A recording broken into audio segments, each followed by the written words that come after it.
Bienvenue pour cette nouvelle analyse approfondie. Bonjour. Aujourd'hui, on se penche sur un texte qui est minuscule par la taille. On parle de 5 petits versets, C'est ça, très court. mais monumental par son influence. On plonge dans l'Évangile de Jean, chapitre 15. Ce sont des paroles attribuées à Jésus et elles contiennent une des images les plus connues, je pense, du christianisme. La métaphore de la vigne. Oui, tout à fait.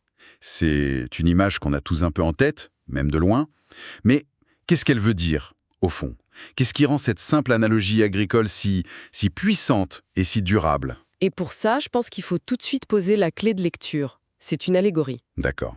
Une histoire où en fait chaque élément est un symbole.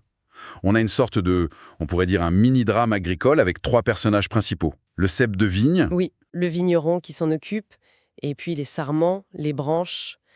Tout l'enjeu va être de comprendre qui joue quel rôle, et surtout quelles sont les règles du jeu. Un drame agricole, j'aime bien l'idée.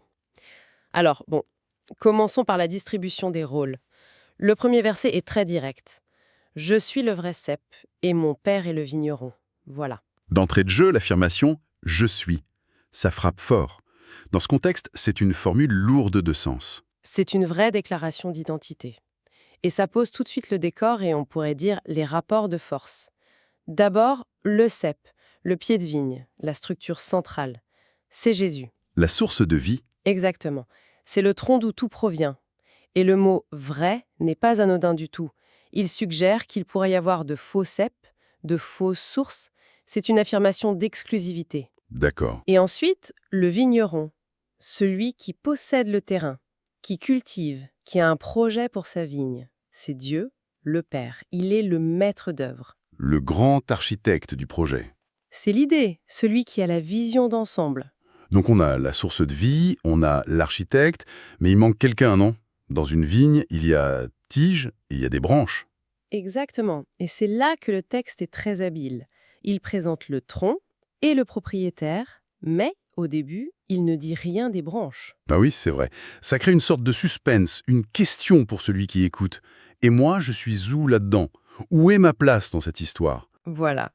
Le texte nous implique tout de suite en nous laissant chercher notre rôle. C'est très malin, c'est malin. Et la réponse arrive très vite avec l'entrée en action de ce vigneron.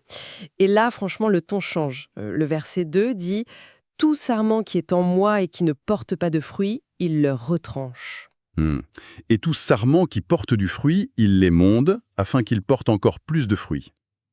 Il y a une certaine violence dans ces mots, non? Retrancher, émonder. » Ça parle de couper. Oui, ça parle de couper dans les 2 cas. C'est une description très réaliste du travail de la vigne. C'est un travail assez impitoyable. Et on a 2 cas de figure. Le premier est, disons, simple à comprendre. La branche qui est connectée au cep, mais qui est stérile, qui ne produit rien. Voilà. Le vigneron la coupe, il la retire. C'est logique. D'un point de vue agricole, une branche morte, elle consomme de l'énergie pour rien. Elle peut même transmettre des maladies.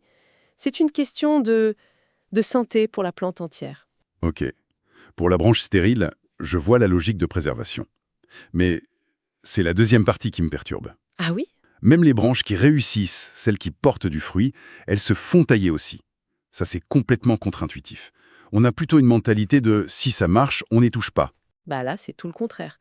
Et on touche à un des enseignements les plus, je trouve, profonds et déroutants du texte. C'est une idée radicale. Dans nos carrières, dans nos projets, on pense que le succès, c'est l'addition, ». L'expansion, Toujours plus.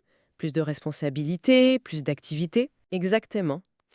Et cette métaphore dit l'inverse, la vraie croissance, la fructification vers l'excellence, elle passe par la soustraction, par l'élagage. Un bon vigneron, c'est que s'il laisse une branche s'étaler sans contrôle, elle fera beaucoup de feuilles, beaucoup de bois, mais des raisins médiocres. Donc, il coupe ce qui marche, mais qui n'est pas essentiel, pour que toute l'énergie aille vers le meilleur fruit possible. Précisément, c'est une stratégie de concentration. Apprendre à dire non, abandonner des projets, même ceux qui fonctionnent, pour se consacrer à ce qui est vraiment vital. Du coup, être émondé, être taillé, ce n'est plus une punition, C'est presque une promotion. c'est ça. C'est un signe que le vigneron investit sur vous, qu'il croit en votre potentiel. C'est un acte de confiance, en fait. Vu comme ça change toute la perspective. La taille n'est pas un échec, c'est un investissement. C'est puissant. Mais alors, juste après cette description assez intense, le texte semble faire une pause. Le verset 3 dit « Déjà vous êtes purs à cause de la parole que je vous ai annoncée. Oui, là je suis un peu perdu. On vient de parler de coupe, de taille brutale, et d'un coup on leur dit « Tout va bien, vous êtes déjà purs ».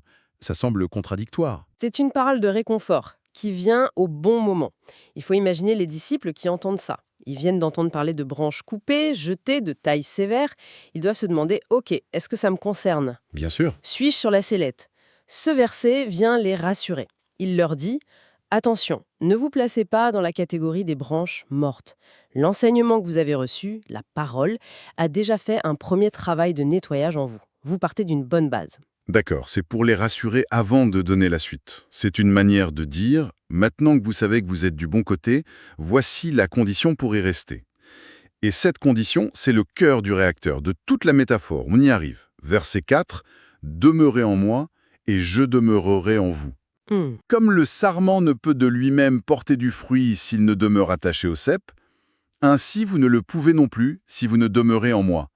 Le mot-clé, celui qui revient tout le temps, c'est « demeurer ». C'est le verbe central, absolument. Et il est beaucoup plus fort qu'une simple idée de connexion. On n'est pas en train de parler de brancher un appareil. Demeurer, en grec, ça évoque une habitation permanente, une interdépendance, presque une fusion. C'est très fort. Oui. Et l'image agricole, elle, est d'une clarté absolue. Une branche coupée du tronc elle est biologiquement morte. Elle n'a aucune autonomie. Aucune. Elle peut avoir l'air vivante pendant quelques heures, mais sa fin est certaine. Elle ne peut plus rien produire par elle-même. C'est une dépendance totale. Et ça aussi, c'est un concept difficile à avaler aujourd'hui. On valorise l'autonomie, l'indépendance, le fait de se faire tout seul. Ce texte dit exactement l'inverse. L'autonomie, c'est la mort. Il affirme que toute tentative de produire du fruit spirituel par ses propres forces, En étant déconnecté, oui, en étant déconnecté de la source, c'est une illusion. L'autonomie mène à l'infertilité. Mais alors la question se pose, ça veut dire quoi demeurer concrètement dans nos vies du XXIe siècle ? C'est la bonne question. est-ce que ça veut dire prier 3 heures par jour, couper son smartphone? Le texte ne donne pas une liste d'actions précises, et je pense que c'est voulu. Il semble que demeurer soit moins une question d'activités à faire qu'un état d'être. Une orientation. Oui, une orientation fondamentale du cœur et de l'esprit. C'est la conscience permanente de cette dépendance. C'est peut-être la pratique de ramener constamment son attention à cette source. Au milieu de tout le reste. Au milieu du tumulte, voilà. Se souvenir que notre vitalité ne vient pas de nous-mêmes. C'est un exercice constant de décentrement. Un état d'être plutôt qu'une to-do list. C'est intéressant. Et on dirait que le verset 5 vient tout boucler, c'est la grande synthèse. La conclusion, oui. Je suis le cep, vous êtes les sarments. Celui qui demeure en moi et en qui je demeure porte beaucoup de fruits, car sans moi vous ne pouvez rien faire. Là, les masques tombent. Le rôle qu'on cherchait au début, il nous est attribué. Vous êtes les sarments. Oui, là c'est clair, plus d'ambiguïté. L'auditeur sait où il se situe. Et ce verset contient à la fois une promesse incroyable et un avertissement terrifiant. Expliquez-vous ça. La promesse, c'est que pour celui qui demeure, le fruit n'est pas une possibilité, c'est une certitude. Il porte beaucoup de fruits. Notez bien que le texte ne dit pas « faites beaucoup d'efforts pour produire du fruit ». Non, non, c'est passif. Il porte. Voilà. Il dit que le fruit est la conséquence naturelle, organique, inévitable de la connexion. Et ça, c'est un renversement complet de notre logique de productivité. On passe notre vie à courir après les résultats, à se focaliser sur le fruit. Oui. Et ce texte nous dit « arrêtez de stresser pour le fruit. Occupez-vous d'une seule chose, la qualité de votre connexion. Si la connexion est bonne, le fruit suivra. C'est mécanique? C'est exactement ça. L'enjeu pour la branche n'est pas de faire du fruit, mais de recevoir la sève.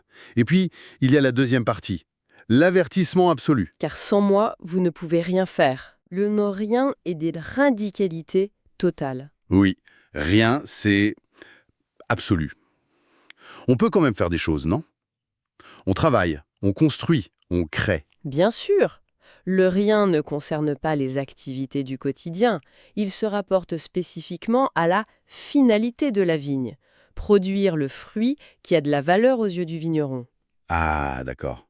Le texte dit que toute activité, même la plus impressionnante, si elle est faite en dehors de cette connexion vitale, est, du point de vue de l'éternité, stérile. Elle ne produit pas le fruit attendu.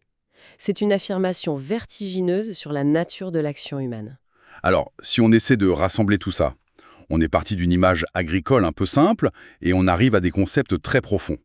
On a identifié les acteurs, le cep, source de vie, le vigneron, maître du projet, et les sarments, nous. C'est ça. On a compris que le vigneron intervient constamment, soit pour enlever ce qui est mort, soit pour tailler ce qui est vivant pour le rendre meilleur. Oui, pour l'améliorer. Et surtout, on a découvert que la seule et unique condition pour que tout ce système fonctionne, c'est de demeurer, maintenir une connexion vitale et permanente avec la source. C'est une excellente synthèse. Et le message final, c'est vraiment cette inversion de la logique de performance. Dans notre monde, notre valeur est souvent liée à ce que nous produisons par nous-mêmes. À nos résultats, à nos accomplissements. Exactement. Ici, la fécondité ne vient pas de la capacité de la branche à produire, mais de sa capacité à recevoir. Le sarment n'est pas un producteur, il est un canal. Son seul travail, c'est de rester bien branché. Le reste, la vie qui circule et le fruit qui en résulte. C'est l'affaire du cep et du vigneron. Voilà. Cette analyse nous laisse avec une question, une réflexion presque déstabilisante pour notre quotidien. Si notre principale tâche n'est pas de faire, mais de demeurer, comment est-ce qu'on évalue notre journée le soir venu? C'est une très bonne question. On ne peut plus juste cocher des cases sur une to-do list. La vraie question devient, aujourd'hui, au-delà de tout ce que j'ai accompli ou raté, est-ce que j'ai été connecté? C'est une toute autre manière de penser sa vie, une question qui reste ouverte.